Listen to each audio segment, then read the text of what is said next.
Así, la conciencia de la oposición entre ilustración o modernidad por extensión y cristianismo, y dentro de su vertiente católica, ha estado muy viva desde el pasado entre los sectores científicos e intelectuales de Europa, llegando hasta nuestros días.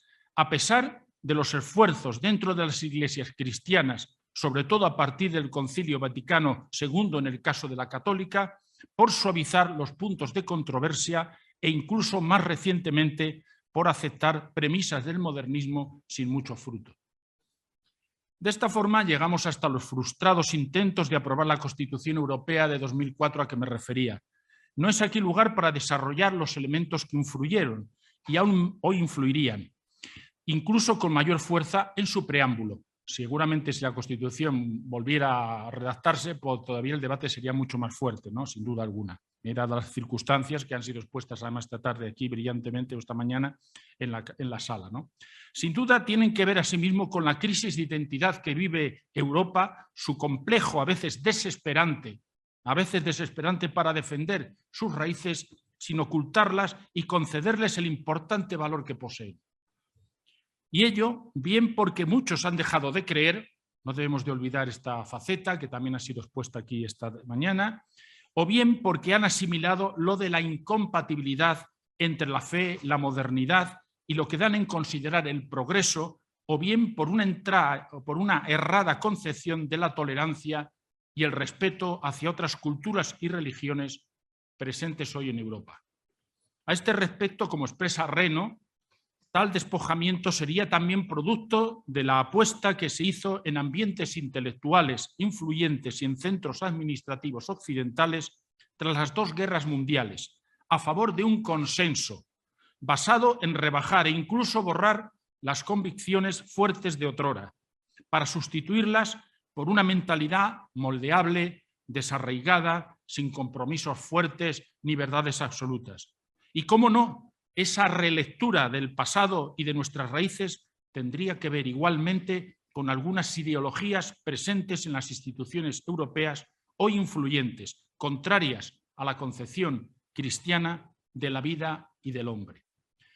Pues bien, este es un poco el panorama que se dibuja con este tema, con respecto a este tema en el día de hoy, aunque luego esa misma ilustración será sometida también a revisión a lo largo del siglo XIX y del siglo XX, hasta mayo del 68, que supone una ruptura precisamente con ese mundo de la razón, de la lógica, en cierta manera, y por eso la acción de Benedicto XVI de tratar de recuperar la razón, esa idea que estuvo lanzando en muchos de sus mensajes, que los católicos, los cristianos, recuperáramos la razón perdida, que había alumbrado la ilustración y en verdad con una versión diferente a la cristiana. Bien, pues para hablarnos de este tema de las raíces cristianas de Europa, tenemos hoy con nosotros, pues qué voy a decirles a ustedes de Alejandro Rodríguez de la Peña, si aquí por lo menos el 90 o el 80% de los que están presentes pues lo conocen sobradamente.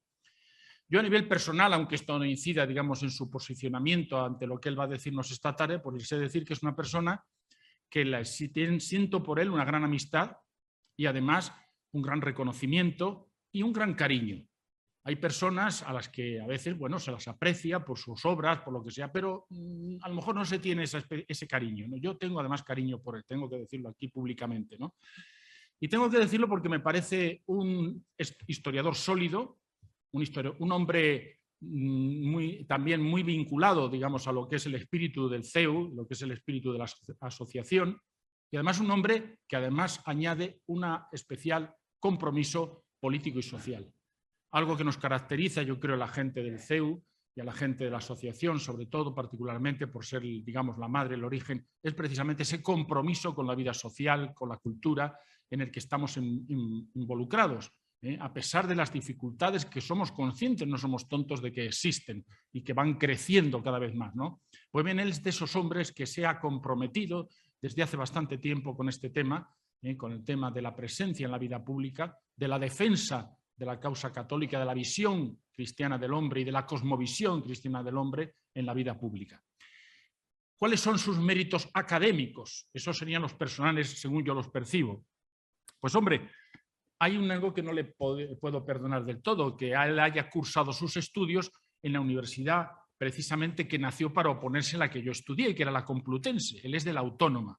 Estudió en la Universidad Autónoma, ya el propio nombre lo indica, que se creó como una alternativa a la Complutense, donde iba a haber una autonomía especial, donde los estudiantes iban a seguir otros sistemas, digamos, distintos a los que siguen en la Complutense, que estaban anclados en la tradición, etcétera, etcétera. Pero, a pesar de todo, sacó partido, digamos, a esa presencia en la Autónoma y hizo su licenciatura de Geografía e Historia, que obtuvo el premio extraordinario en Historia Antigua y Medieval. No contento con eso, pues adentró, como es habitual normalmente en los que tenemos vocación universitaria, en hacer su tesis doctoral, con un título un tanto largo, les voy a citar, pero luego va a reaparecer ese título cuando él publique su primer gran libro, que yo me refiero, que se refiere básicamente pues, a esta tesis doctoral, según yo entiendo, no el que me corrija. Se llamaba esta tesis doctoral Sabiduría y Poder en la Edad Media, hasta aquí bien. El arquetipo político de la res literatus en el occidente cristiano. Esta tesis fue leída, obviamente, en la Autónoma de Madrid y obtuvo el sobresaliente cum laude por unanimidad. Otro, digamos, elemento a su favor.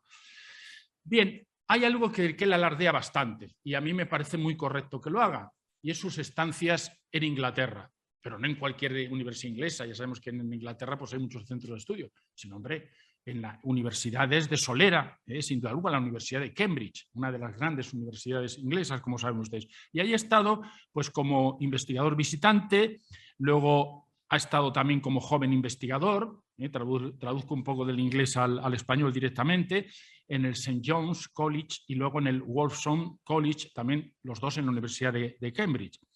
Y tuvo que dar el salto también a los Países Bajos y estuvo también posteriormente como investigador dentro de un proyecto de investigación sobre la genealogía de la moral o de las morales en la Universidad de Nimega, en una universidad de la ciudad de Nimega.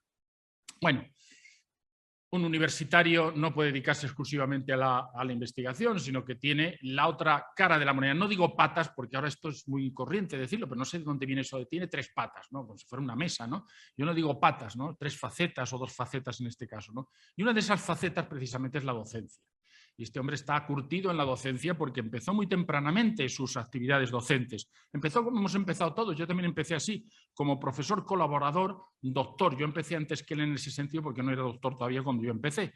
Y lo fue, digamos, al su regreso de Nimega, como es obvio, en la asignatura de Historia de las Civilizaciones y de Historia de España, en el Instituto de Humanidades, que hoy tengo el placer y la satisfacción y la honra de dirigir, el Instituto de Humanidades Ángel Ayala, que espero que ustedes pues, lo conozcan suficientemente. Bueno, ha pasado por profesora, en fin, todas las categorías que entonces había, que eran muy extensas, digamos, de la universidad, de colaborador, pasa adjunto, agregado, titular, y últimamente, digo últimamente porque ha sido hace apenas unos meses, así es catedrático de Historia Medieval de nuestro CEU de San Pablo. Bueno, pues hay que completar este currículum, ¿no? ¿Y cómo lo completamos los universitarios? Pues moviéndonos al extranjero. Hoy día cualquier profesor que se precie y que no ponga que ha sido visitante de algo, pues la verdad es que dice, mira, este hombre no se ha movido del sitio donde ha estado, ¿no? Bueno, ya de hecho estuvo como investigador, como he dicho, en Cambridge, pero luego después ha estado ya también como profesor en distintas universidades, no voy a citar, del extranjero, como profesor invitado, entre ellas algunas, pues estoy recordando la de Chile, la Católica de Chile, una universidad que tenemos nosotros especiales vínculos, lógicamente, también por ser católica. Y luego, otra cosa que hoy se valora mucho en los currículums, la gestión universitaria. Y en este sentido, pues he ocupado cargos de gestión importantes. Fue de vicedecano de la Facultad de Humanidades y Ciencias de la Educación, siempre dentro de esta universidad, como estoy diciendo. Fue vicerrector de investigación, vicerrector adjunto al rector de profesorado y salto a los chavales, a los chicos, director del Colegio Mayor, nuestro Colegio Mayor ya, en fin, de Solera, San Pablo, es decir, aquí muy cerquita durante algún tiempo. Y finalmente ha sido mi predecesor, y con esto ya mi predecesor como director del Instituto de Humanidades, hasta que lo echamos, llegué yo y fuera. Pero él estuvo ahí, además con una brillante, me ha dejado el terreno muy bien preparado, tengo que decirlo aquí, lo digo públicamente, me lo ha dejado con un equipo magnífico que no tiene más que heredarlo, un equipo magnífico y con un buen hacer, ¿no? En el poco tiempo que realmente estuvo, pudo estar, ¿no? De alguna forma. Bueno, dirección de tesis, 3 sexenios de investigación, proyectos de investigación competitivos, que no cito todos, un largo etcétera, casi todos relacionados lógicamente con la Edad Media, que es su especialidad. Numerosos artículos en revistas científicas, Hispania Sacra, Estudio Histórica, Eclesia, Espacio, Tiempo y Forma, Anuario de Estudios Medievales, Historia, Instituciones y Documentos, etcétera, etcétera, etcétera. Capítulos de libros, editor de algunas publicaciones y esto sí me voy a fijar un poquito más, libros propios. Libros propios. Tiene 2 que yo, francamente, los tengo los 2 y tengo que decir que les invitaría que los leyeran o procuraran porque merece la pena. Uno de ellos, que es el producto, digamos, como he dicho antes, de su tesis doctoral, Los Reyes Sabios, este título ya es más bonito, Cultura y Poder en la Antigüedad Tardía y la Alta Edad Media, publicado por la editorial Actas. Es un grueso volumen, pero no se asusten ustedes porque la letra es gordita y además se lee bien. Y el último que ha publicado, que se ha presentado hace poco, pues es un libro muy original, como el otro también, porque es original los temas, hay que decirlo, ¿no? Que es un libro sobre la compasión, una historia. Una historia. Entonces es un análisis del tema de cómo se llega, digamos, a eso que hoy está tan arraigado entre nosotros, sobre todo en Occidente, ¿no? De la compasión hacia el otro, incluso hacia el enemigo. Y el papel, cómo eso se ha ido forjando a lo largo de la historia y sobre todo el papel que el cristianismo tuvo, digamos, en esa profundización en la compasión que ha llegado a esa visión que tenemos nosotros hoy en buena parte. Otra cosa es que la cumplamos, pero que la tenemos sobre la compasión. Pues nada, muchas gracias a Alejandro por hoy prepararse esta conferencia y les dejo en sus manos y en su palabra. Muy buenas tardes, muchísimas gracias. Querido amigo, vamos, se ha notado la amistad en la presentación, te lo agradezco mucho. Muchísimas gracias, querido Helio, querido Fernando, por invitarme. No es habitual verse en una compañía tan impresionante de primeros espadas del pensamiento y bueno, es un honor inmenso. Creo que en este programa desmerezco un poco comparado con los currícula del resto, pero lo haré lo mejor que pueda y agradezco mucho estar aquí, este honor de estar aquí. Dalmacio Negro, que es uno de mis maestros, aunque no lo haya sido directamente, no ha podido estar esta mañana. Y como es alguien que me ha inspirado mucho, voy a intentar de alguna forma rendirle mi particular homenaje con algunas citas. Y la primera tiene que ver con, a ver si esto va bien, sí, con una de sus tesis que él elaboró en una serie de trabajos sobre cuáles son los pilares de la civilización occidental. En principio lo ha formulado de varias formas, a nivel político, cuando habla de polis, imperio e iglesia, pero la que me interesa a mí de cara a esta conferencia es esta que aparece en pantalla, la idea de, por un lado, Atenas, lo que es la filosofía griega, por otro lado, Roma, el derecho romano, y finalmente, como tienen en pantalla, la proporción de tamaños es cosa mía, no de Dalmacio, pero creo que él estaría de acuerdo. Y por otro lado, el cristianismo. El cristianismo que es Jerusalén, Roma, Atenas, Jerusalén.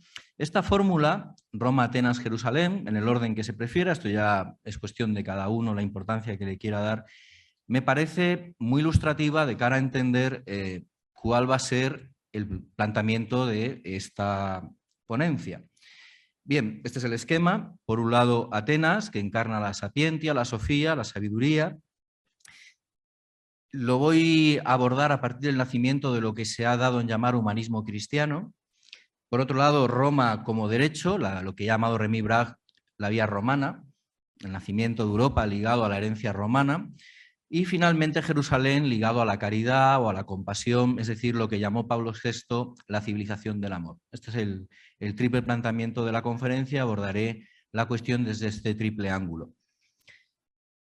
Bien, lo que es Atenas, es decir, la sabiduría, filosofía, a mí me gusta sabiduría, pero vamos, podrían poner aquí filosofía si quieren. Lo voy a comentar a partir de la impugnación de una afirmación de uno de los grandes filósofos del siglo XX, con el cual comparto muy pocas convicciones, pero que sin duda es uno de los más brillantes pensadores de la Europa del siglo XX, Bertrand Russell. En esta cita que tienen aquí, Bertrand Russell habla de cómo, y cito, el concepto de virtud de la Iglesia es socialmente indeseable en diversos aspectos. En primer lugar y principalmente por su menosprecio de la inteligencia y de la ciencia. Este defecto lo hereda de los evangelios, es decir, para Russell este desprecio del conocimiento es algo que está en la propia raíz del cristianismo, los mismos evangelios. La Iglesia, sigo con la cita, ya no sostiene que el conocimiento es en sí pecaminoso, aunque sí lo hizo en sus épocas de esplendor. Pero la adquisición de conocimiento, aun no siendo ya pecaminosa, es peligrosa. Y en esta afirmación de Russell, que atribuye al cristianismo una especie de fideísmo oscurantista, se hace eco del relato necrolegendario sobre una iglesia cristiana que se ha dedicado a quemar científicos, perseguir todo lo que sea pensamiento libre, y que en la antigua tesis decimonónica y también ilustrada, tantas veces repetida, Gibbon, Voltaire, Burckhardt, diversos autores han hecho eco de ella. El cristianismo, por resumir, sería un factor que ha detenido la evolución civilizacional, cultural y científica de Occidente, una especie de virus que, una vez secularizado Occidente, despega. Esta tesis seguro que la han oído muchos de ustedes en muchas ocasiones, formulada de diversas maneras. Bien, esto se puede contraargumentar de muchas formas. Para empezar, es absolutamente falso que la Iglesia haya dicho nunca que el conocimiento sea pecaminoso. De hecho, se condenó la afirmación contraria de Tertuliano respecto a que la fe y la cultura o la fe y la sabiduría son incompatibles. Esa afirmación de Tertuliano, creo porque es absurdo, creo quid absurdum est, o esa afirmación de Tertuliano de que Atenas y Jerusalén no tienen nada que ver, es absolutamente contraria a toda la tradición de la Iglesia y, por supuesto, a todo lo que los otros santos padres de la Iglesia dijeron. Pero creo que es más convincente poner una serie de imágenes que contradicen la afirmación de Russell. Este es Bertrand Russell, en una edad más avanzada, en su biblioteca. Fue un devorador de libros, por eso llama tanto la atención que se haga eco de estas simplezas que repite la cita anterior. Y esta foto desmiente su afirmación punto por punto. ¿Y por qué la desmiente? Fíjense que aquí Russell está como unas gafas en su biblioteca, la que leería en silencio, con miles de libros. Esta foto desmiente su afirmación. ¿Y por qué? Por una sencilla razón. Primero, los anteojos que llevan. Las gafas son un hallazgo medieval. Esta es la primera imagen que se conoce en Europa de unas gafas. Es un fresco de en torno a 1300, pintado por Tommaso da Módena, donde aparece un cardenal leyendo con anteojos. Las gafas se inventan en Italia entre 1280 y 1300. Por supuesto, no había gafas en el mundo antiguo. Los libros. El libro, y esto es algo que muy pocos cristianos saben, pero que ha sido muy investigado por los especialistas, el libro es un artefacto cristiano. Lo que llamamos códex, inicialmente lo conocían los romanos, de hecho hay ejemplos de códices romanos, época clásica, pero lo usaban como una especie de libro de apuntes. No, un libro serio no se sacaba nunca en formato códex. Recuerden, todos ustedes han visto en películas el rollo desplegable. Eso es un libro romano o un libro griego. Bien, el libro, en el sentido de coser hojas a dos tapas de cuero, es una fórmula que utilizan los cristianos de los siglos III y IV, sobre todo ligada a su pobreza de medios, porque para un cristiano normalmente humilde de esa época, el rollo era algo muy costoso y, por tanto, es un artefacto cultural cristiano que está muy estudiado, que lo ponen ellos de moda. Luego llega Constantino el Grande, el triunfo del cristianismo, y encarga las famosas 25 Biblias unciales de Constantino, que ya es la monumentalización del códex, y de ahí vienen todos los códices de la Edad Media. Luego el libro es un artefacto cristiano. Russell tenía su biblioteca llena de un artefacto cultural cristiano. Pero podemos seguir. El papel del cual están hechas las hojas de los libros de Russell, por supuesto, lo desconocía el mundo antiguo. El papel es un hallazgo árabe, del cual luego los cristianos, como de tantos hallazgos árabes medievales, se hacen beneficiarios y lo introducen en Europa. Por cierto, la primera fábrica de papel europea establecida por los papas en los estados pontificios. Los papas oscurantistas tenían tiempo para estas cosas, por lo visto. La letra de imprenta de esos libros es la letra carolina, que es la letra de imprenta de los libros que ustedes leen o de las notas que estén tomando. Es la letra que se llama así en honor de Carlomagno, la llaman así los monjes benedictinos en honor de Carlomagno. La letra minúscula carolina es una letra medieval de estos monjes oscurantistas que Russell tanto despreciaba. La imprenta. Gutenberg es un personaje que podemos ubicar al Renacimiento, desde luego, pero también es medieval, cronológicamente medieval. La imprenta, que por cierto, el primer libro que se imprimió nunca fue una Biblia. Luego, todos los elementos de la foto de la biblioteca de Russell son medievales y cristianos. Luego, la propia foto de Russell desmiente la idea de Russell de que la cultura cristiana es ajena o hostil al conocimiento. Doy un salto, cambio de tercio, pero también al hilo de lo que es contraargumentar lo que dice Russell. Hay decenas de ejemplos en iconografía paleocristiana y cristiana de antigüedad tardía de una representación tanto de Cristo como de los apóstoles como filósofos. Esta es una encontrada en Roma, donde Jesús de Nazaret, Jesucristo, aparece con la representación clásica del filósofo, es decir, con la forma en que lleva el pallium, es decir, la toga del filósofo, y el rollo en la mano. Esto está muy estudiado por especialistas en iconografía paleocristiana. Esto es muy conocido por todos ustedes, pero está bien revisitarlo, como ahora se dice con este anglicismo.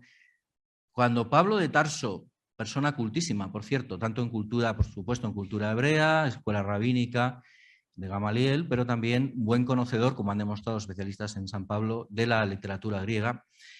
Este hombre, cuando va a anunciar el cristianismo al ágora, y esto es algo que toda la patrística grecolatina luego se hará eco de ello, habla del agnostos theos, del Dios desconocido de los filósofos. Y no habla del Dios nacional de Israel, no, habla del Dios de los filósofos.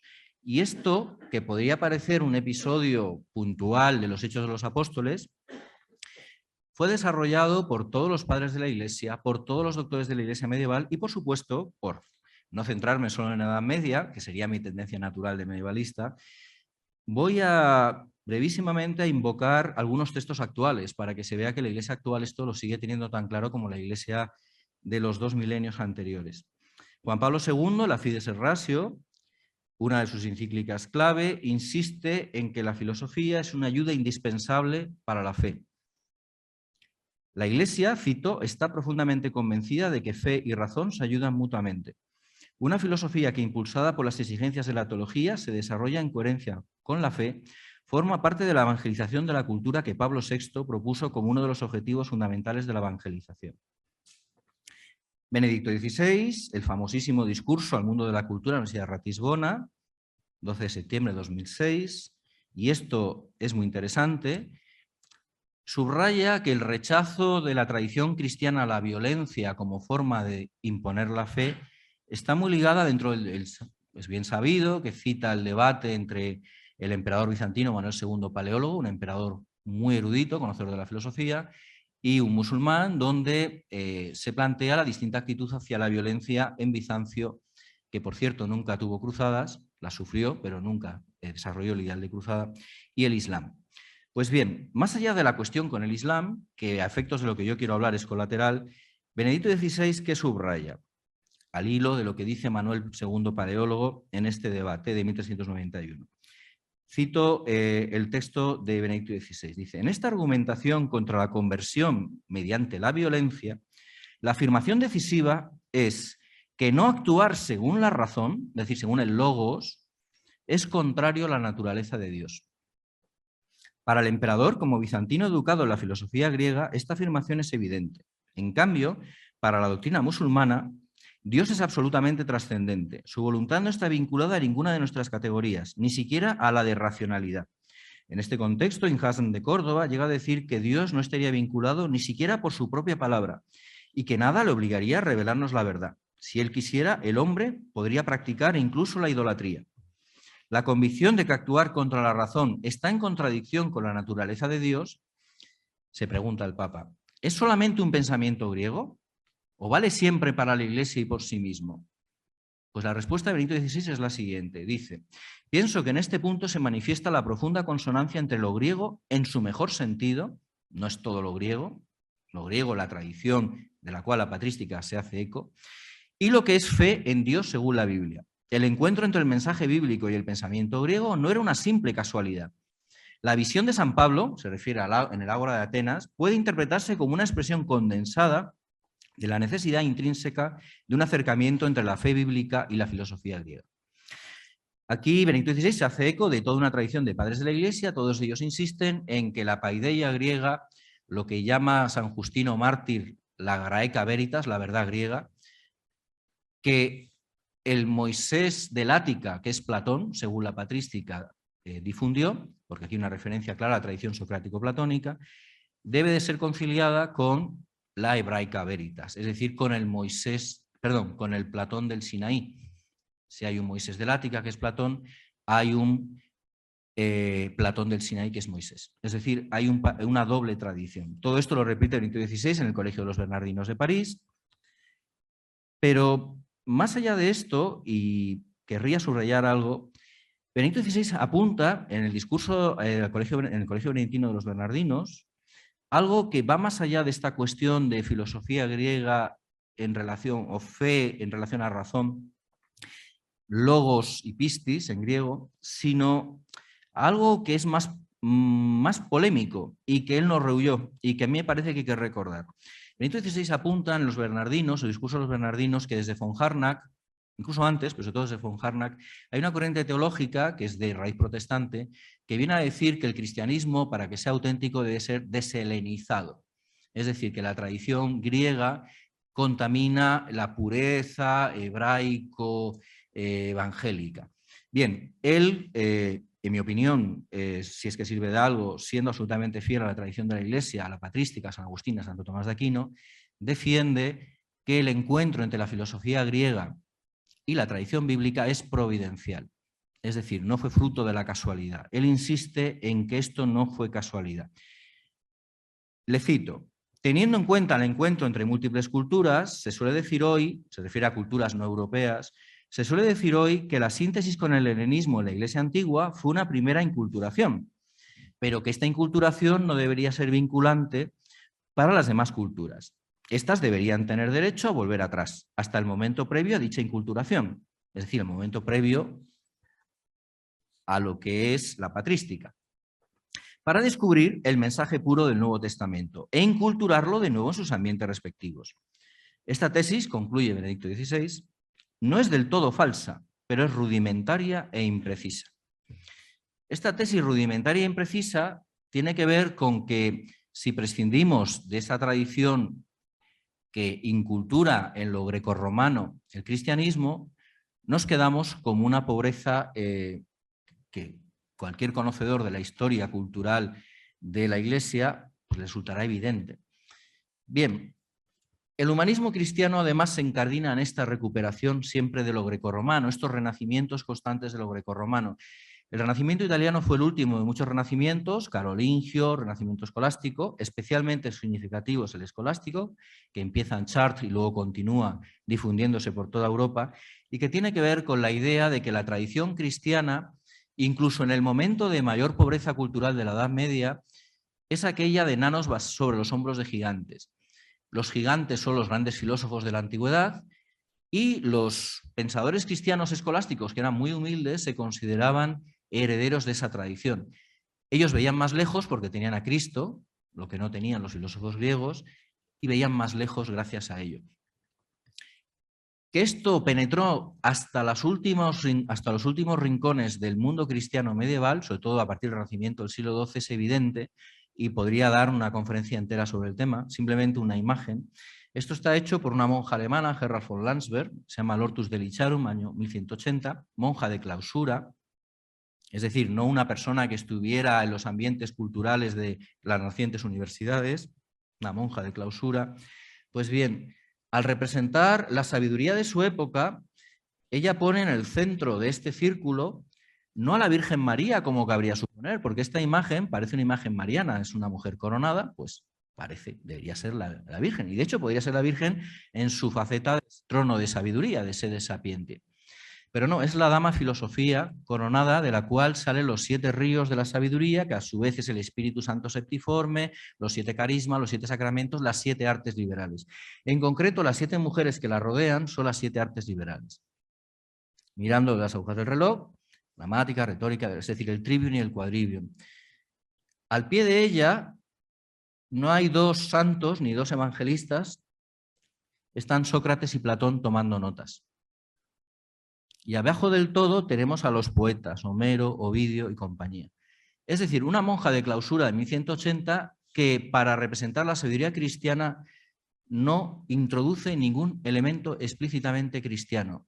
¿Y por qué no lo necesita? Porque la tradición cristiana era esta y no hacía falta hacer explícito la cuestión de meter ahí un padre de la Iglesia, un santo. Y esto hecho, insisto, por una monja de clausura. No es casualidad que de este amor a la sabiduría, que es la sabiduría de la Biblia, pero también la de los filósofos, surja el mayor movimiento de creación cultural de la historia europea, incluidas la fundación del Liceo o la Academia o el Museo de Alejandría. Aquí tenemos la fundación de las universidades que cambiaron la historia europea, un fenómeno único de historia occidental que ninguna otra cultura había desarrollado porque hay instituciones de educación superior en otras civilizaciones, la Beit al-Hikma de Basora, el Museo de Alejandría, las escuelas en general, las grandes madrasas del Islam medieval, pero no tenemos nada parecido a esto. Y sin esto, Europa luego no habría realizado los descubrimientos geográficos, no se habría producido la expansión europea posterior. Luego, en el germen del éxito de Europa, de su desarrollo científico y cultural, está esta expansión de las universidades que, como imagino saben todos en esta sala, son fundación de la Iglesia. Esa Iglesia que, según Bertrand Russell, despreciaba el conocimiento. Son creación de la Iglesia. La mayor parte de ellas, creación directa de la Iglesia, diocesana, con autorización pontificia, porque las universidades todas tienen carta pontificia, carta de creación papal, pero algunas de fundación regia, de reyes movidos por este amor a la sabiduría. Sobre esto, como ha dicho Manuel Bustos, he escrito mucho, no voy a dejarme llevar por la tentación de hablar del tema, simplemente apunto que en cualquier caso las de fundación regia son tan cristianas como las de fundación estrictamente eclesiástica, están movidos por la misma idea y son todas universidades cristianas. Un ejemplo de esto, cómo veía la Iglesia de la época esto, esta es la bula Quasi Lignum Vitae de Alejandro IV, 1255, donde define así la Universidad de París. El saber de las escuelas de París es en la Iglesia como el árbol de la vida en el paraíso terrenal. Es como una lámpara que brilla en el templo del espíritu. La raza humana, deformada por el pecado original y cegada por la ignorancia, recobra en París la visión de la belleza de la creación, gracias al conocimiento de la luz verdadera que difunde la ciencia, que es un don divino. Sobre esto tengo decenas de textos sobre el papel fundamental que atribuye la Iglesia a las universidades medievales.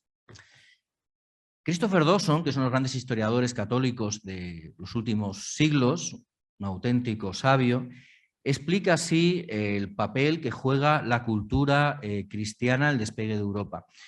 No voy a leer la cita, la tienen aquí para leerla, la tienen en pantalla, simplemente apuntar que su tesis es que comparando grandes civilizaciones, como por ejemplo el Islam abasí, que tiene un momento de esplendor científico, la China de distintos momentos de su historia, la antigua India, el antiguo Japón, en fin, distintas culturas, él percibe en análisis comparativo que ahí hay una especie de inmovilismo, un estatismo. Esto también habla Arnold Toynbee en su monumental Historia de las Civilizaciones, del inmovilismo de muchas culturas, culturas que se resisten al cambio con uñas y dientes porque hay una especie de adoración de lo permanente.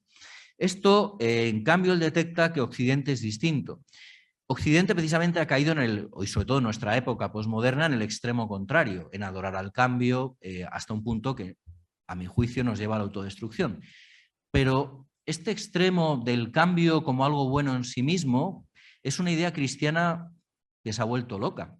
Es decir, como dice Chesterton, buena parte de las ideas de nuestro tiempo son conceptos cristianos que han perdido el sentido.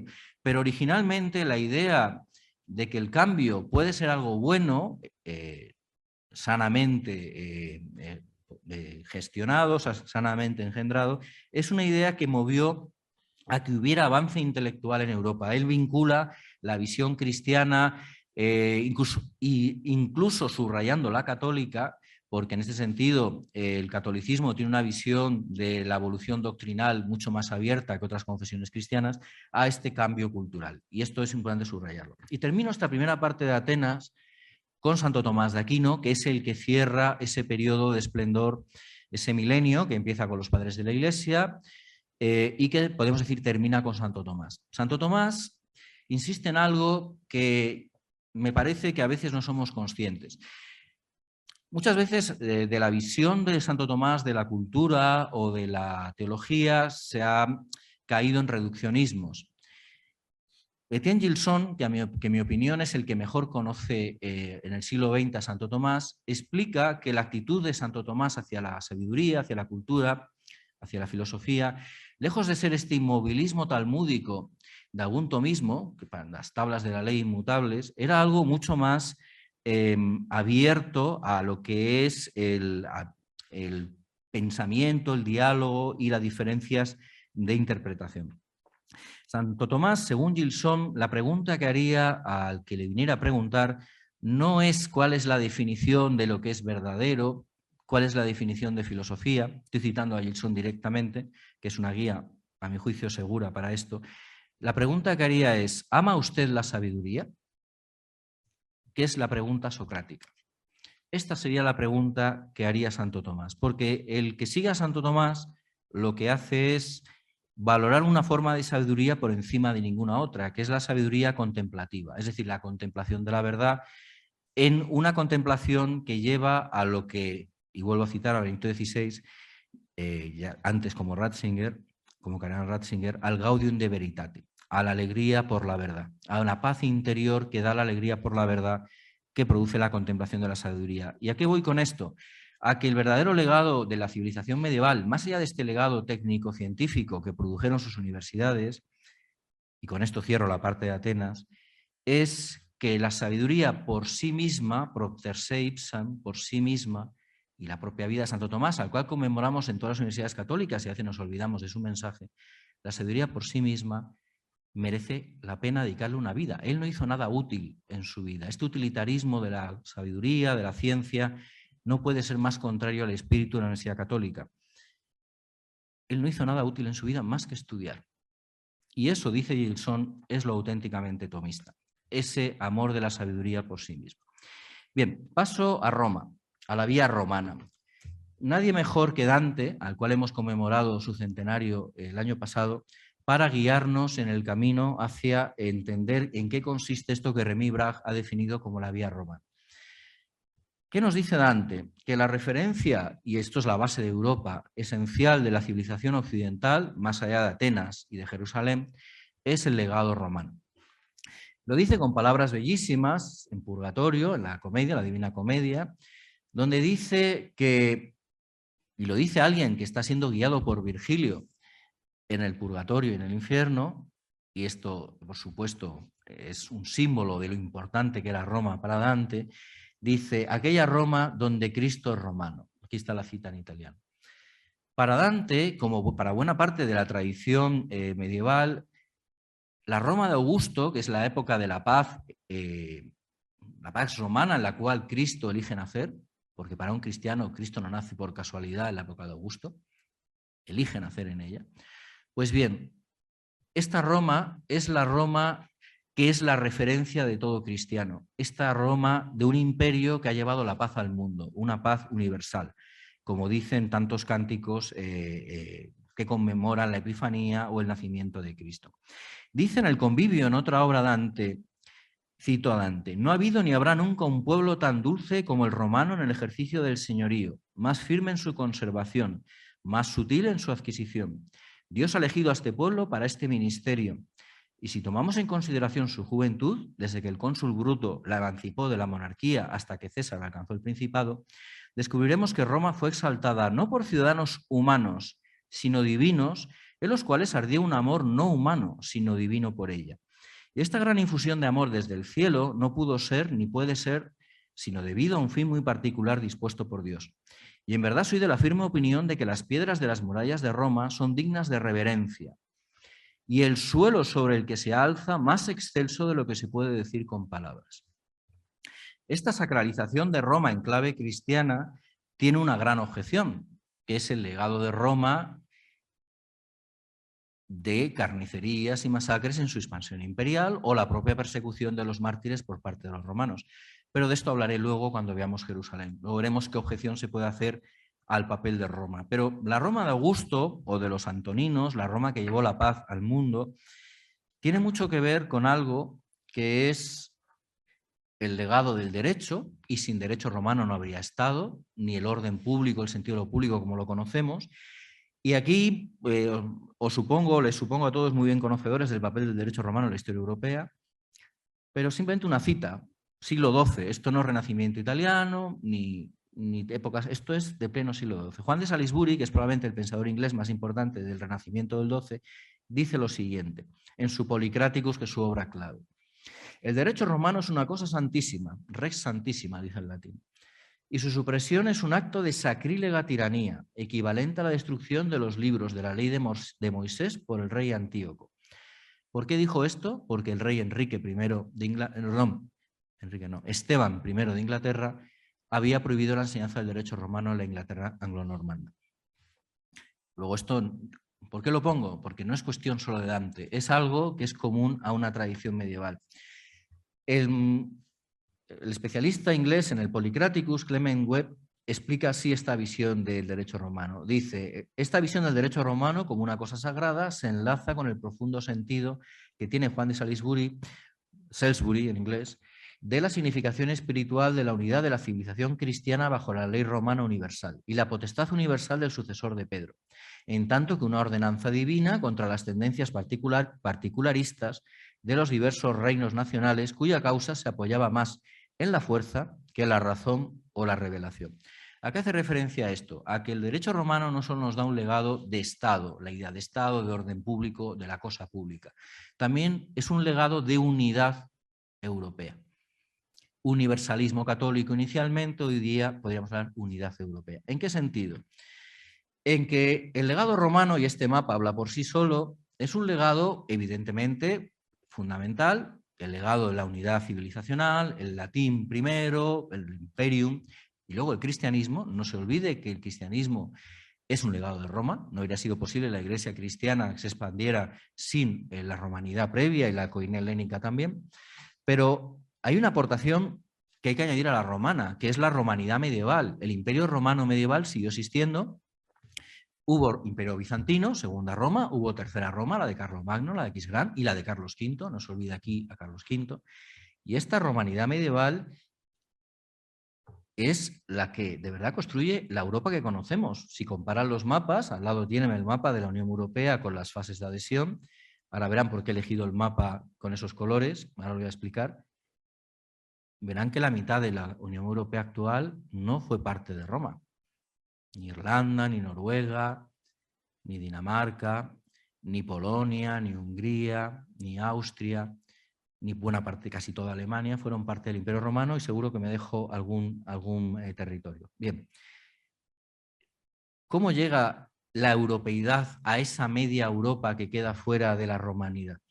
Pues bien, hay dos momentos. Uno es la Europa esa que ven en rojo, que es la del Tratado del Carbón y del Acero, que funda en 1956 el germen de la Unión Europea, que coincide, que todos lo saben, Italia, Francia, Benelux y Alemania Federal, la antigua Alemania Federal. ¿Y esa Europa qué es? Es la Europa de Carlomagno. Son las fronteras del Imperio Carolingio, exactamente las fronteras del Imperio Carolingio. Ahí tienen la Unión Europea, en rojo el germen fundacional y al lado las fronteras del Imperio Carolingio. Lo único que está fuera es el sur de Italia, que estaba en manos de bizantinos y sarracenos. Es decir, por un lado hay un cogollo de la europeidad, que es el Imperio Carolingio, en torno al eje renano, que como ven es distinto al eje mediterráneo. El Mediterráneo durante buena parte de la Edad Media, la Edad Moderna, es un mar islámico y se convierte en mar en guerra y no mar de unidad, como había sido en época romana. Pero luego está la cuestión de que el germen de la unidad europea es Carlomagno, como ahora vamos a ver, y ese eje que no es un eje romano, es un eje renano. De hecho, la propia palabra Europa se gesta en un contexto carolingio. La palabra Europa la usaban los geógrafos griegos, Estrabón y otros, para designar el norte de Europa, no el mundo mediterráneo. ¿Quién usa el concepto Europa por primera vez en la historia como un concepto político? Los autores carolingios, en torno a Carlomagno. Ahora voy con esa cuestión del concepto Europa, pero antes llamarles la atención sobre un hecho. Toda la Europa del norte, y Chantal del Sol ha hablado de ello antes, tiene que ver con algo que me ha gustado mucho de lo que ha planteado la profesora del Sol, que es lo siguiente. ¿Qué tenemos? La cuestión del poder frente al testimonio. Poder frente al testimonio. Carlomagno es poder, sin duda. De hecho, hay un momento que evangeliza Manu Militari a los sajones en 4 guerras terribles que producen un enorme derramamiento de sangre.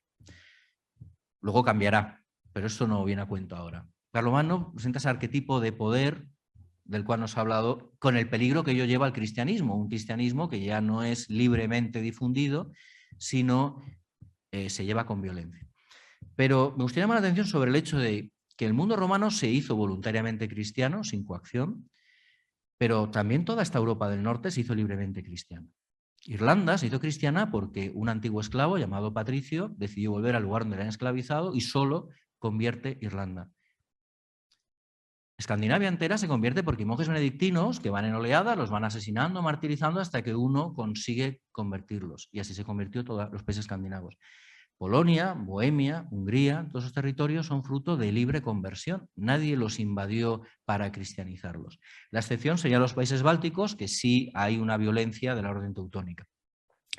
Por tanto, buena parte de la Europa cristiana incorporada, a diferencia de lo que pasó con las legiones romanas, que eran una máquina de picar carne, luego dejar un legado maravilloso, del cual estoy profundamente orgulloso y me siento en este heredero de Roma, pero Roma, no se olvide que llevó a Hispania, la antigua Iberia, su cultura masacrando. No es el caso de toda esta Europa del Norte, que es llevada al cristianismo, usando el vocabulario que usaba antes Chantal del Sol, con testimonio y no con poder. Luego se convertiría en poder, por supuesto. Hay una frase de Cesario de Heisterbach, un cisterciense de finales del 12, que me ha recordado lo que ha dicho la profesora del Sol, que viene a cuento. Dice Cesario de Heisterbach, la templanza y la humildad generan... Él pensaba en los monjes, pero se puede aplicar a la cristiandad. La templanza y la humildad generan éxito, el éxito genera difusión, la difusión genera riqueza y se pierde la templanza. Esa pérdida de templanza lleva a la ruina y a volver a empezar. Pues esto es un ciclo que le ha ocurrido a muchas realidades de iglesia y le ha ocurrido a la propia cristiandad. El problema, testimonio, poder. Pero no hay que olvidar esto que les he puesto aquí. En cuanto a Carlomagno, volviendo al poder, Carlomagno, y esto creo que es importantísimo, el profesor Bustos ha señalado la Constitución Europea, el fallido proyecto de Constitución Europea y el prólogo, donde se ignoraba el legado cristiano, es que tengo aquí 30 documentos que son las primeras menciones en la historia de Europa, y todos ellos son de Carlomagno, todos, los 30 primeros. Son crónicas, son documentos, anales fuldenses, poemas, donde se habla de Carlomagno como padre de Europa, faro de Europa, rey de Europa, se habla del Imperio Carolingio como reino de Europa, hasta 30. El único ejemplo anterior a Carlomagno es una crónica franca que habla de que la victoria de Poitiers, cuando el abuelo de Carlomagno, Carlos Martel, derrota a los musulmanes y frena el avance islámico en Francia, dice que los que derrotaron a los musulmanes, primera mención de la expresión europeo, son los europenses. Luego Europa nace en este contexto y no es un concepto clásico.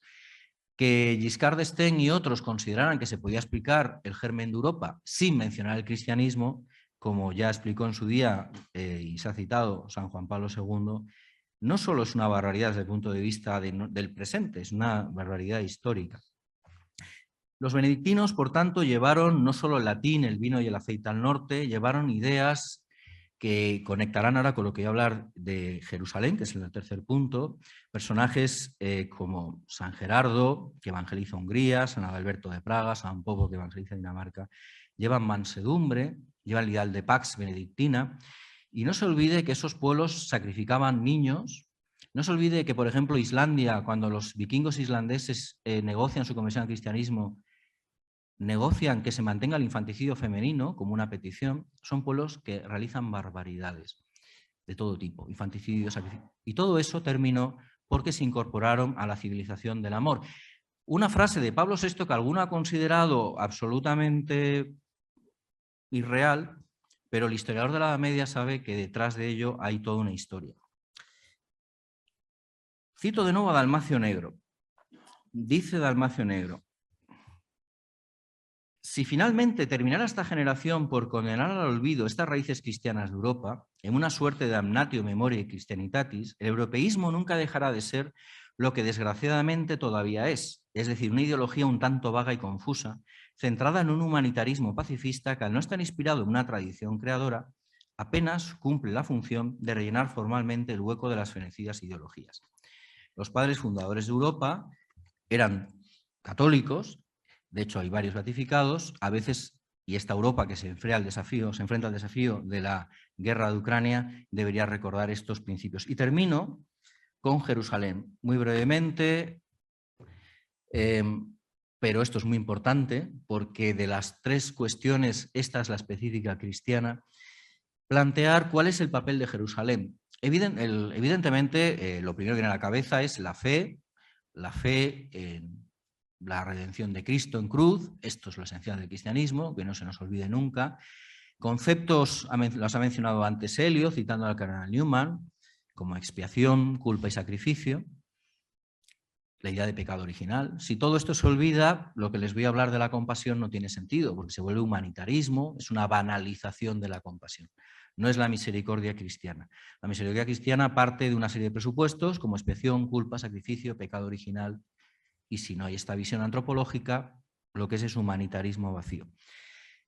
Esto es el texto fundacional de la compasión cristiana, que a su vez es el germen de todo lo demás. Se lo conocen, simplemente recordarles que las bienaventuranzas, el sermón de la montaña, es la base de todo. Bien, como eso lo doy por sabido, porque entiendo que la mayor parte de ustedes tienen una fe cristiana o un conocimiento del cristianismo. Lo que quizá no sepamos apreciar bien es a qué mundo le hablaba Jesús de Nazaret, le hablaba Cristo. Un mundo que a veces ha sido objeto de un blanqueamiento sistemático. ¿Por qué? Porque por una parte somos hijos de Roma. Yo vuelvo a insistir, me siento particularmente hijo de Roma, pero Roma y el mundo grecorromano son también los creadores de un mundo, de una brutalidad y una crueldad que hoy día nos parecería inconcebible. Cuidado, menos cruel y menos brutal que lo anterior y lo que les rodeaba. Es decir, si comparamos el mundo grecorromano con sus vecinos bárbaros o con culturas anteriores, o sus enemigos cartagineses, por ejemplo, son un dechado de civismo. Pero cuidado, comparado con los cristianos, hay que tener esto en cuenta.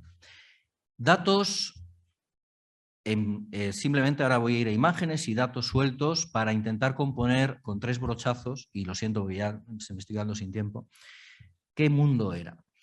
Los especialistas en estadística de la violencia han establecido que el lugar en el cual se estableciera tasa de mortalidad por metro cuadrado del mundo antes de Auschwitz, donde más gente ha muerto, es el Coliseo de Roma. Esto no es propaganda cristiana, apologética, porque además los mártires cristianos del Coliseo, como sabrán muchos de ustedes, es un martirium, es un sitio de veneración cristiana, que a veces muchos turistas católicos cuando van al Coliseo olvidan que están en tierra sagrada, regada por sangre de mártires. No es un sitio turístico para un católico, es un sitio sagrado. Pues ese Coliseo, antes del martirio de los cristianos, es un sitio donde murieron decenas de miles de personas por diversión, o por condena a la damnatio ad bestias. Esto es el lado oscuro de Roma. Otro lado oscuro, la esclavitud, esos millones de esclavos. César, que llevó la latinidad a la Galia, estoy seguro que Chantal del Sol estará feliz de que fueran incorporada a la latinidad a la Galia, pero al igual que pasó en la Hispania romana, a un coste de cientos de miles de muertos. En el caso de César se calcula 1 millón de muertos en la guerra de las Galias y 1 millón de esclavos. Esta es la Gema Augustea, una de las cumbres del arte de época de Augusto. Si se fijan en la parte de abajo, lo que hay es esclavos. En el arte romano público se exhibe a los esclavos, no sé si los ven, en la parte de abajo derecha, cómo arrastran por el cabello a los esclavos. Es un mundo donde la dignidad de la persona dependía muchísimo de tu estatus social. Frente a esto, y acaba de salir un libro que publica Encuentro, interesantísimo, de un dominico francés, la Epístola a Filemón es la Epístola a la Libertad. Es el primer texto público de la historia humana donde se denuncia la esclavitud y se habla de que el esclavo es una persona, es un ser humano. No es un ser humano, es un hermano al que hay que amar. Hay textos de Séneca, de Epicteto, de otros filósofos estoicos, pero eran textos privados, no de difusión pública. Esto se leía en las iglesias. Y esto es el germen del larguísimo proceso que llevará en finales del XVIII, principios del XIX, a la abolición de la esclavitud. Cuando el cristianismo se haga poder, empezarán todas las sombras del cristianismo poder, el cristianismo que se ha hecho con el control del Estado. Pero no hay que olvidar que esas sombras del cristianismo constantiniano, teodosiano, del cesaropapismo, del Estado confesional, que las hay, y que llevará luego Inquisición y cuestiones como esa en los tiempos largos, pero también al llegar el cristianismo y hacerse con la hegemonía social y política, en un largo proceso que dura todo el siglo IV, cambian las leyes sobre esclavitud, se protege al esclavo del abuso.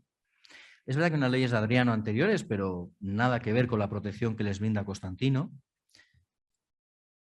Se termina con el infanticidio, no con el aborto, que por supuesto, también con el infanticidio legal, algo que muchos cristianos no son conscientes, de que cuando llega el cristianismo el infanticidio era legal en Roma. Y luego la visión de la violencia, y con esto ya voy terminando. Esto no es romano, es asirio. Pero de esto hay cientos de imágenes, tengo un archivo de cientos de imágenes de todas las culturas antiguas. Y esto es importante explicarlo. Vamos a ver, cuando nos ponen imágenes de violencia en el mundo antiguo, a veces no somos conscientes de la diferencia entre la violencia que hoy podemos utilizar para explicar la Segunda Guerra Mundial, el Holocausto, el Gulag, y esto. Incluso hemos perdido de vista la significación de estas imágenes. Estas imágenes son propaganda, no en contra del que las hace. Piénsese en la guerra de Ucrania de ahora. Cuando se enseñan un bombardeo ruso, los rusos no lo enseñan a las víctimas, son los ucranianos, ¿no? Serían muy estúpidos enseñar a las víctimas de sus bombardeos. Pues bien, el mundo antiguo exhibe como triunfo, como propaganda de terror, lo que le hace a su enemigo. Esto es un ejemplo de arte asirio donde aparece la mutilación sistemática de los prisioneros de guerra. Esto es un vaso de la Grecia arcaica, Guerra de Troya, donde los héroes aqueos asesinaban a los bebés troyanos. Son los buenos, ¿eh? Aquí hay alguien que conoce muy bien a Nietzsche, Sor Quintana. Léanse La genealogía de la moral. Yo creo que nadie mejor que Friedrich Nietzsche ha entendido lo que era esta moral griega. Si leen literatura clásica verán que los héroes aqueos, porque siempre se habla del gesto, por supuesto precioso, de Aquiles cuando ante el lloro, las lágrimas de Príamo, permite enterrar, darle un funeral a Héctor. Idea que no iba a hacer, recuerden que primero arrastra el cadáver, pero se olvida decir que luego los aqueos asesinaron al bebé, al hijo de Héctor. Asesinaron y violaron a buena parte de las mujeres de la familia real que fueron vendidas como esclavas sexuales. Eso no se cuenta. ¿Por qué? Porque hay un blanqueamiento. Quieren que leamos la Ilíada o la Odisea o cualquier texto clásico como si hubieran sido personajes filantrópicos en clave actual. Son grandísimos. El que me conoce sabe que soy un enorme defensor del legado clásico. Sin el legado clásico seríamos bárbaros. Y ahora que hay una cancelación woke del legado clásico, hay que defender el estudio de los clásicos, de la cultura grecorromana. Pero sin olvidar que sin Jerusalén, esto sería el legado clásico también. Columna de Trajano, el grandísimo Trajano. Esto es arte oficial, esto no es denuncia. Una mujer a punto de ser violada en manada por soldados romanos, mujer dacia. Otra mujer dacia aterrorizada porque están quemando sus casas los legionarios romanos. Y esto es arte romano. Por cierto, Marco Aurelio, el emperador filósofo y uno de los personajes del mundo antiguo que yo más admiro, a veces no se recuerda que este hombre tan grande y tan admirable, bajo su gobierno, bajo su ley, el primer filósofo cristiano, Justino Mártir, San Justino Mártir, fue asesinado por defender sus ideas. Escribió una apología dirigida a Marco Aurelio y no les gustó mucho lo que defendía porque murió ejecutado en el reinado del mejor de los emperadores romanos, Marco Aurelio. Este es el Optimus Princeps Trajano, admirable, al cual enseñan las cabezas de prisioneros dacios. Si viéramos esto, pensaríamos que estamos en una especie de pieles rojas. Esto es el mundo romano, que no nos enseñan muchas veces porque hay un blancamiento, como digo. Jinete romano del muro antonino, lo que hoy día se llama el muro adriano, entre Escocia y actuales Escocia e Inglaterra, Caledonia y Britania. Jinete romano pisoteando niños. Estoy enseñando solo unas imágenes. En el libro que va a salir hay una larga lista de estas imágenes. Esto es medieval, la matanza de los inocentes. Búsquenme en el arte medieval ejemplos de esto que les he dicho, no los van a encontrar. ¿Por qué? Porque cuando aparecen matanzas de inocentes, de niños, de víctimas civiles, las hacen los malos. ya no las hacen los buenos. Podría seguir horas, pero acabo con esta imagen y una conclusión filosófica, si me la van a permitir. Esto es la famosísima imagen de la niña quemada con napalm por los bombardeos norteamericanos en la guerra de Vietnam. Esta imagen, que cambió la visión de la guerra del público norteamericano, bueno, es lo mismo saber que están bombardeando a ver el efecto del bombardeo, es algo de lo cual los norteamericanos se avergonzaron y se avergüenzan. Víctima inocente de la violencia de la guerra. En el mundo antiguo, los Estados Unidos de América la habrían puesto en el memorial junto a todas las imágenes de los soldados en la pirámide esta, donde pone la bandera en Okinawa. Este es el mundo antiguo y esto es el mundo actual. Es un mundo hipócrita porque sigue haciendo estas cosas, pero ahora las esconde. Y no se olvide otra frase de Chesterton, que la hipocresía es el homenaje que el vicio hace a la virtud. Y bendita hipocresía, muchísimo mejor que lo anterior, porque ahora lo tapan. Y cuando alguien tapa algo, lo hace con mucha más dificultad que cuando lo exhibe. Ni siquiera los nacionalsocialistas o los comunistas enseñaban lo que hacían en Auschwitz, lo escondieron. El público alemán no le ponían documentales de lo que hacían en Auschwitz, porque se avergonzaban y sabían, no entre ellos no se avergonzaban, pero sabían que produciría vergüenza el conocimiento público de ello. Esto es el humanismo cristiano, y con esto termino. El humanismo cristiano es la mezcla de una tradición cultural grecorromana, esa tradición de la paideia griega, las humanitates clásicas.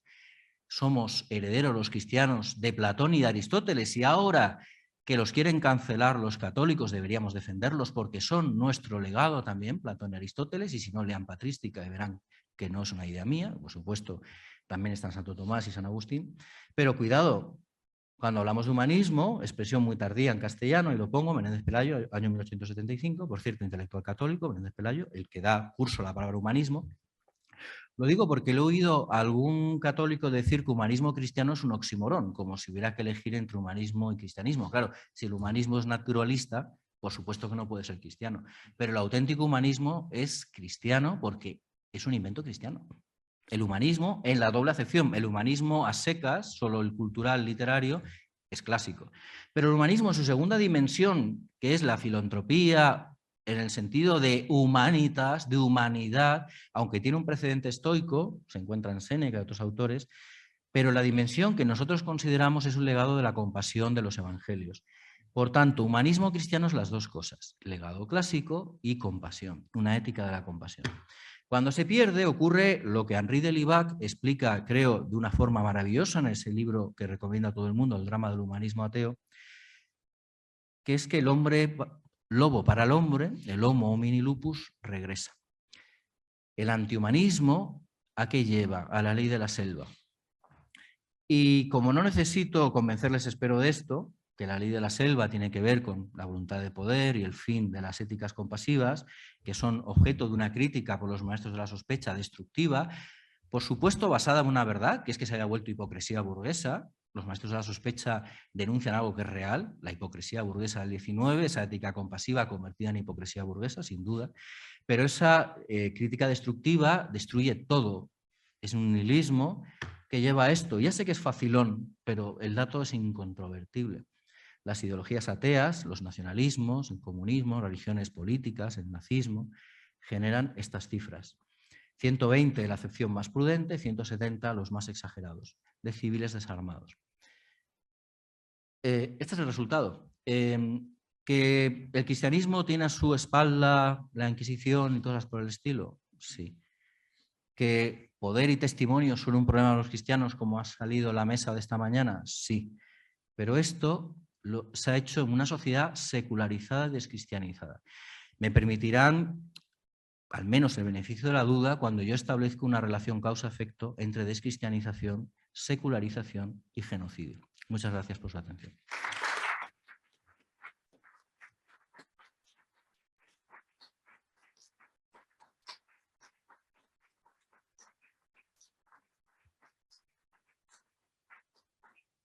Pues muchas gracias, Alejandro, por tu exposición, que nos trae a los orígenes, digamos, de lo que es la civilización cristiana. No en vano se formó precisamente en la época medieval, se me olvidó decirlo antes, ¿no? y creo que está muy, por lo tanto, situada en este momento tu intervención. No sé si tenemos tiempo para preguntas. Sí, pues adelante. Somos todo orejas. Usted. Ahí.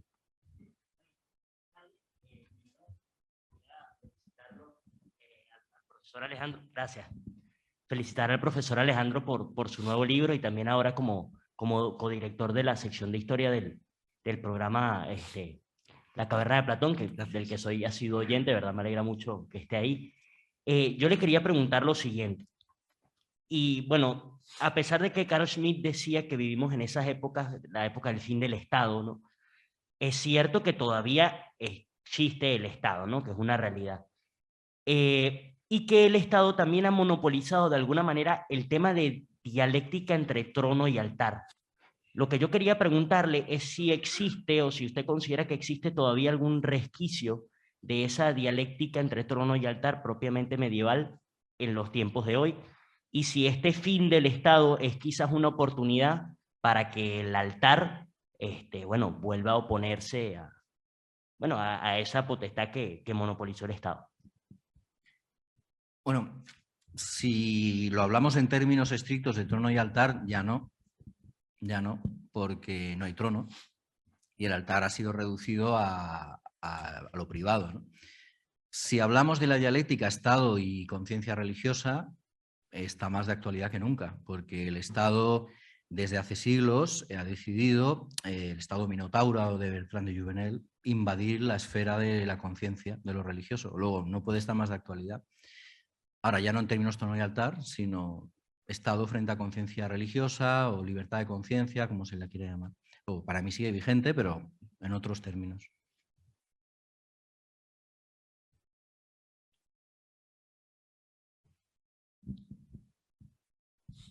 Bueno, en primer lugar, Alejandro, quería agradecerte la charla en general porque ha sido brillante, vamos, no puedo expresarlo de otra forma.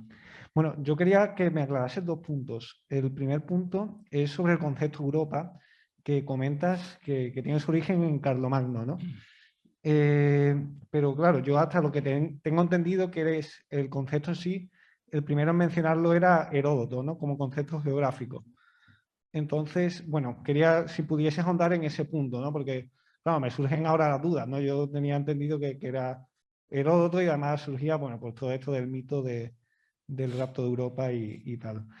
Y bueno, mi segunda pregunta está relacionado a, bueno, han mencionado, bueno, que al final esa tríada, ¿no? De Roma, Atenas, Jerusalén.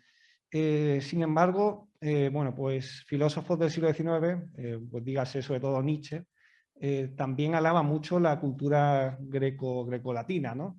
Bueno, él hacía apología, ¿no? de Dionisio y tal, y bueno, o sea, de alguna forma entender que esta misma tradición greco-latina es también inspiración para autores propiamente anticristianos, ¿no? Como Nietzsche. ¿Cómo puede ser cómo existe esa posibilidad? Muchas gracias. Muchas gracias por sus palabras. La primera cuestión es fácil de resolver, la segunda es más complicada, además está aquí el profesor Quintana, que de esto sabe más que yo. Pero bueno, daré la respuesta que pueda. A ver, en efecto, el primero en usar el concepto Europa en un sentido no político, pero sí civilizacional, es Heródoto en las guerras médicas, cuando contrapone la Persia aqueménida, Asia, a Europa, a partir del mito del rapto de Europa, sin duda. Pero si uno estudia fuentes clásicas, ve que los griegos y los romanos no se designaban a sí mismos nunca como europeos. Fue un uso muy circunscrito a Heródoto, luego un uso geográfico, Estrabón, por ejemplo, pero no como una identidad. La identidad griega es la coine helénica y la identidad romana es la romanitas, y normalmente en textos latinos se encuentra uno a veces Europa, queriendo decirlo hiperbóreo, es decir, lo que está al norte del limes. Luego, lo que has dicho es correcto, pero con este matiz, ¿no? Entonces, lo que es la reutilización del término Europa se da a nivel político ya con Carlomagno. Luego se vuelve a perder porque luego viene la cristiandad, y durante unos siglos, esto no lo he podido explicar antes, la Baja Edad Media, la cristiandad deja, podemos decir, de lado al término Europa, pero vamos, el primer uso es Europa. La segunda pregunta es mucho más compleja, brevísimamente. la tradición cristiana es heredera no de la civilización griega o la filosofía griega en su conjunto, es selectiva. Los padres de la Iglesia eligen a Sócrates y a Platón. Luego Santo Tomás conseguirá cristianizar con enorme dificultad, pero claro, era un genio y lo consigue Aristóteles. Pero en principio la patrística se queda con los estoicos en cuanto a ética y en cuanto a planteamientos, esencialmente con Sócrates y Platón. Porque además hay coincidencias de todo tipo, ¿no? ¿Qué hace Nietzsche? Poner en valor, primero, la tradición homérica, pero no solo la homérica, en general una serie de poetas y maestros presocráticos, desde Heráclito a Tirteo, todo lo que es la poesía épica espartana, en el sentido de una serie de valores, el Agón, la Arete, que no se ajustan al paradigma socrático. Si ha leído a Nietzsche sabrá que hay un antisocratismo igual de radical o más aún que su crítica al cristianismo. Y por tanto, hay que, y por eso la pregunta me parece muy oportuna, en el sentido habría que apellidar, ¿no? La tradición cristiana que es heredera de la clásica es esencialmente la socrático-platónica, luego con añadido aristotélico. Y lo que hace Nietzsche es poner en valor la otra, la que podemos decir entra en conflicto con Sócrates. Esto explicado de forma muy sencilla, pero esencialmente esta sería la respuesta. Gracias. Gracias, Alejandro. Hay un montón de ideas que suscitarían el típico riesgo que los moderadores suplican al público que no incurran, que es el que de dar su propia conferencia. Como además mañana tengo ocasión de darla, pues eso me ayuda a contenerme. Y lo que voy a pedirte, un poco en la línea también de las preguntas que ya ha habido, es si podrías prolongar un poquito más esta excelente exposición que nos has hecho. Tengo muy clara, al final de ella, cuál sería tu apuesta en el caso de la recuperación del legado ateniense, de Atenas, ¿no? Has aludido a ello, pero yo creo que a todos nos queda claro pues, que hay ahora un ataque contra las humanidades, contra el saber, y que eso nos toca batallarlo. Creo que también es bastante clara qué significaría una recuperación o una revitalización y una prolongación del legado de Jerusalén, aunque solo fuera por las bienaventuranzas que has puesto. Me parece más interesante entonces quedarme con la tercera. ¿Qué es lo que entenderías? ¿Qué podrías decirnos, dentro también de las limitaciones de estar ya en el turno de preguntas, qué podrías decirnos qué significaría hoy una recuperación de Roma? ¿Hasta qué punto, hasta dónde podríamos llegar en esa defensa de la civilización, sobre todo además para no incurrir en los riesgos que habría con las otras dos referencias? Muchas gracias. Gracias. Pues, bueno, gracias por tus palabras. Muy brevemente, porque vamos mal de tiempo, para mí el legado de Roma, más allá de un legado de lo que es un orden público que se está perdiendo, un sentido de lo que es el Estado, que sería prolijo explicar, pero que tú eres un gran conocedor de ello, yo creo que sabes por dónde voy, pero prefiero insistir en otro aspecto, que es la idea, el legado romano en clave dantesca, en clave Dante, el legado de unidad romano-cristiana de Occidente, Europa, hispanidad, desde luego también, la hispanidad hay que incluirla, en mi opinión, en el sentido de que es el legado romano es universalista, es prenacional. Entonces las patrias chicas, los nacionalismos exacerbados, que en mi opinión, y sé que esto es discutible, aquí hablo a título muy personal, nos están llevando a lo que está pasando ahora en Ucrania, pues el legado romano para mí es combatir los nacionalismos, que no hay nada más antirromano que los nacionalismos. En el sentido de que el legado romano es un legado de unidad de civilización, de unidad europea. Ahora, entendiendo, por eso insistía en la primera parte, el Estado romano, que no era un Estado minotauro, que no es este Estado que denuncia Dalmacio Negro, este Estado invasivo, este Estado hijo de la Revolución Jacobina.